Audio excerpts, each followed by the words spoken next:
எங்களுடைய வாழ்த்துக்கள் சார். மதுரை தெற்கு தொகுதியில் நீங்க போட்டிடுறீங்க, அது எப்படி இருக்கும்? மதுரை மத்தியில. அனைவருக்கும் வணக்கம். இது வரைக்கும் எத்தனையோ இன்டர்வியூ நான் கொடுத்துருக்கேன். முதல் முறையாக ஒரு முற்றிலும் மாறுபட்ட ஒரு களத்தில் இருந்து இன்டர்வியூ கொடுக்குறேன். அது ரொம்ப சந்தோஷமான விஷயம். மதுரை மத்தி கண்டிப்பாக வந்து வெற்றிகரமான ஒரு வெற்றி செய்தியோட வந்து நான் ஏசிஎஸ் சண்முகம் சாருக்கும் இந்த வாய்ப்பை எனக்கு அளித்த அதிமுக பொதுச் செயலாளர் மதிப்புக்குரிய எடப்பாடியார் அவர்களுக்கும், பாட்டாளி மக்கள் கட்சியின் தலைவர் மதிப்புக்குரிய டாக்டர் அன்புமணி ராமதாஸ் அவர்களுக்கும், அம்மா மக்கள் முன்னேற்ற கழக தலைவர் மதிப்புக்குரிய டிடிவி தினகரன் அவர்களுக்கும், ஜி.கே. வாசன் அவர்களுக்கும், முக்கியமாக பாரதிய ஜனதா கட்சியின் மாநில தலைவர் நயினார் நாகேந்திரன் அவர்களுக்கும், ஜான் பாண்டியன் அவர்களுக்கும் என்னுடைய மனமார்ந்த நன்றி. என்னுடைய மூத்த சகோதரர் புதிய நீதி கட்சியின் தலைவர் என் மதிப்புக்குரிய அண்ணன் ஏசி சண்முகம் சார் என்னை நம்பி இந்த வாய்ப்பு எனக்கு கொடுத்துருக்காரு. கண்டிப்பாக அவருக்கு வந்து ஒரு வெற்றிகரமான ஒரு நல்ல செய்தி வந்து மதுரை மத்திய மக்கள், மதுரை மத்திய தொகுதி மக்கள் கொடுப்பார்கள் என்ற நம்பிக்கை எனக்கு. வேறு மாநில வேறு பகுதியில் வந்து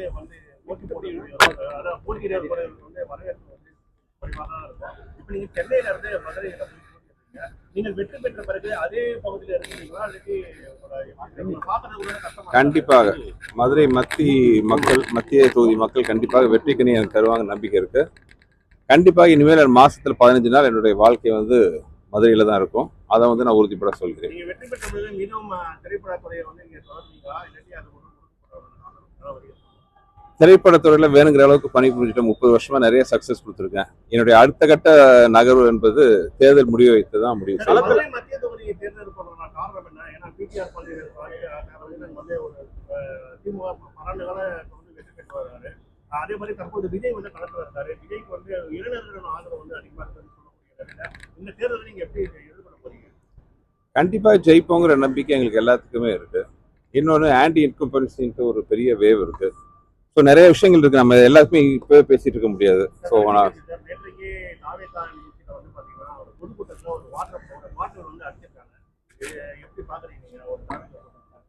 எந்த வகையிலையும் வன்முறை என்பது கண்டிக்கப்படத்தக்கது தான். அது வந்து ரொம்ப ஒரு அசிங்கமான ஒரு விஷயம்.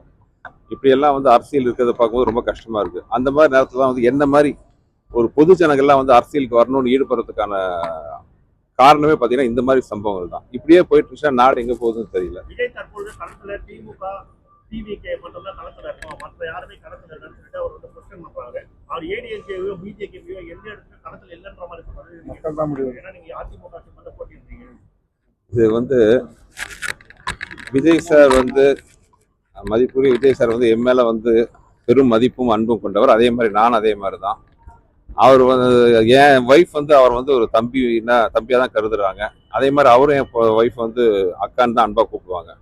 ஸோ அதனால வந்து எந்த வகையிலையும் அவரை விமர்சிக்கவோ, அவர் கட்சியை பற்றி விமர்சிக்கவோ, அவர் வேட்பாளரை பற்றி சொல்லவோ நான் தயாராக இல்லை. ஆனால் மதுரை மத்திய தொகுதியை பொறுத்தவரை போட்டி இரட்டை இலைக்கும் உதயசூரியன் தான். ஸோ அது விஷயமா பேசினா பெட்டரா இருக்குன்னு தோணுது. உங்களை ஆதரிச்சு புஷ்பம் பிரச்சாரம் பண்ண வாய்ப்பு இருக்கா? கண்டிப்பா. ஏன்னா அவங்களுக்கு நான் பிரச்சாரம் பண்ணிருக்கேன், எனக்கு வரணும் இல்லை. அவங்க எல்லாமே இங்கேயே சொல்லியிருந்தேன். வணக்கம், ரொம்ப நன்றி, தேங்க்யூ. எல்லாம் உங்க பெஸ்ட் விஷஸ் எனக்கு தேவை. தேங்க்யூ. வாழ்த்துக்கள் சார்.